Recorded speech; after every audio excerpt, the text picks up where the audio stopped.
Hi everyone! I'm Boo. And I'm Deb sa Tucampos Kitchen. Ngayon, gagawa po tayo ng dessert o merienda. Ito ang tinatawag na macaroons.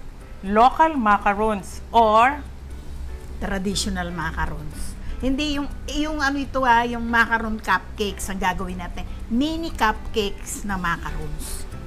Okay. Ito sige. po ang kanyang mga ingredients na napakasarap. siyempre ngungot or coconut. Shredded coconut. Ang ating butter, condensed milk, eggs, flour, baking powder, and sugar. Okay, shall we start? Okay, first step. Ang first step natin ay ilalagay natin ang wet ingredients. Ilagay mo na yan.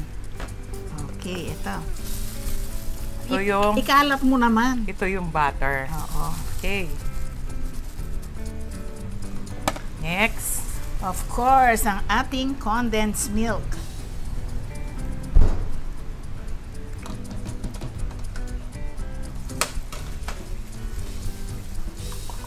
Napnapan me.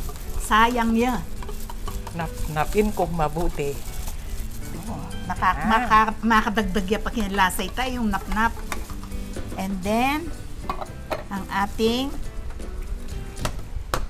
eggs. Ito. Idadag na natin ang ating 4 eggs. Yan ang ating wet ingredients. Wait lang. Idadagdag po natin ang ating sugar para mag-melt siya dun sa liquid na dinagdag natin. Okay. Mix.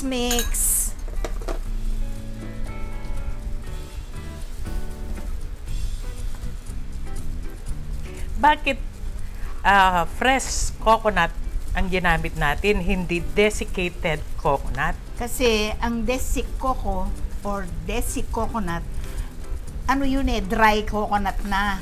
Hindi na mas malasa katulad nito. Kasi ito, hindi pa nawawala ang kanyang gata. Kaya malinamnam. Mas malinamnam. Okay, oo. Ngayon, siyempre, yung wet ingredients natin, na-mix na-incorporate na.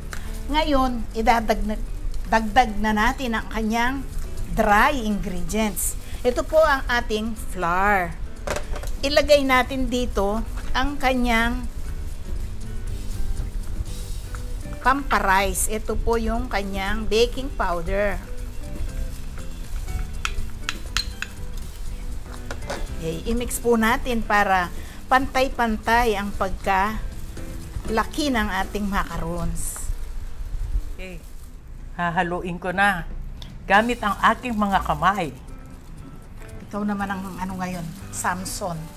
Okay. Dagdagan natin ng itlog para lalong gaganda. Parang kulang ang itlog niya. Dagdag po tayo ng 2.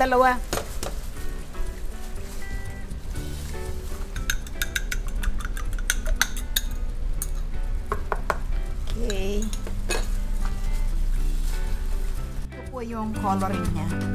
Yan. Para lalong magmukhang marami yung itlog. Okay. Yan. Tignan mo nga. Diba? Gumanda siya. Lalo siyang gumanda. Tapos, i-rest po natin kahit na mga 10 minutes lang para mag-work yung kanyang baking powder.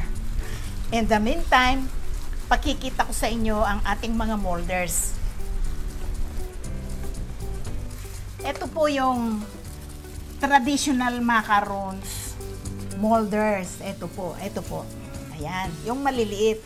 Ito yung nakikita nating mabibili sa mga bake shops or sa mall. Pakikita rin namin. Since ngayon, uso daw ang cupcakes. Oo, trending daw ngayon. So, ngayon, gagaya naman tayo. Lakihan natin yung macarons natin. Kaya, pinalabas namin itong molders na luma. At dito momold ang ating macarons. Ito po, ayan na. Yan, para siyang cupcake. Meron na pong lahat yan, nakalagay na siya. Oh, ire-rest na natin itong pang macarons. A few moments later. Ito po, pwede na nating start after 10 minutes. Nag-work na po ang kanyang baking powder. Yan. Maglagay lang po kayo ng ganyan. Kung gusto nyo medyo matangkad, dagdagan nyo. Dito naman sa maliliit, lagyan din natin. Yan. Gumamit po tayo ng iba-ibang kulay para mas masaya. Lalong-lalo na ngayon, padating na ang mga piyesta. Diba? Piyesta po sa amin yan. Gagamit tayo ng makulay para masaya. Ang lamesa. Okay. Hanggang sa maubos lahat. A few moments later. Ito po yung oven natin. Na-preheat na po ng 20 minutes bago natin ipasok ang ating mga i-bake. Ayan po sila. O, ngayon, open na natin ang ating oven kasi 20 minutes na is over. Ito po. At 250 Celsius po siya. Ayan. Mainit na mainit para kaagad lalaki ang ating mga produkto. Okay, buksan na natin.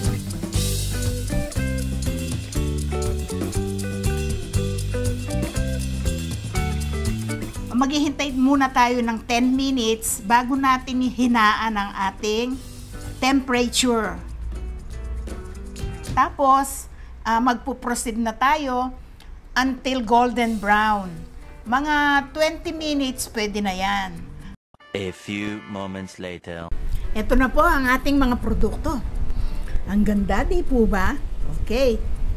Ito sila. Tikman natin. Okay. Tikman mo yung malaki, tikman ko yung maliit. Sayang lang. Yan ang malaki. Siyempre, pareho lang ang lasa. Doon na lang ako sa maliit. Nangihinayang akong gustutin itong malaki. Kasi bebenta pa niya. Tikman natin. Sarap. Yaman. Talaga naman. Malutong sa taas, no? Kanyaman. Parang naalala ko pa nung noon, yung noon na lasa. 1965. 1965, katagal naman. Puso na lawari kanina. Uy, kamu biyasang mga kanita. Gawin nyo na po ito. Pag ginawa ninyo ito, uulit-ulitin ninyong gagawin. Kasi Yaman. nakaka-addict siya sa sarap. Diba? Fiesta na, gawa na kayo. Sobrang sarap. Uulit-ulitin. Oh, aasahan namin na gagayahin na po ninyo ito. Pang komersyo, pang business, pang potluck, o pang pamilya. Sana po nagustuhan ninyo ang aming macarons, local macarons. Please like Share. and subscribe. At Ocampos Kitchen. thanks for watching. We love you. Bye! Okay, may mga viewers po kami dyan sa Maryland, USA. Okay, si Alice Pare, Elsie Luz, Nesh Foronda, and Luz family. Ito Sino? po yung napaka-poging baby, si Jack Aquino. Hello, baby Jack! Kumusta ka, darling? At saka yung daddy niya, si Daddy Dodong. At ang kanyang mommy na si Lily Le. At saka ang kanyang lola, si Me. Hello there! Advance Christmas lang umitang kayang simutay. Kaya kakitikan. Magbulag-bulagan niya para kay utos. Nakakabusin yun.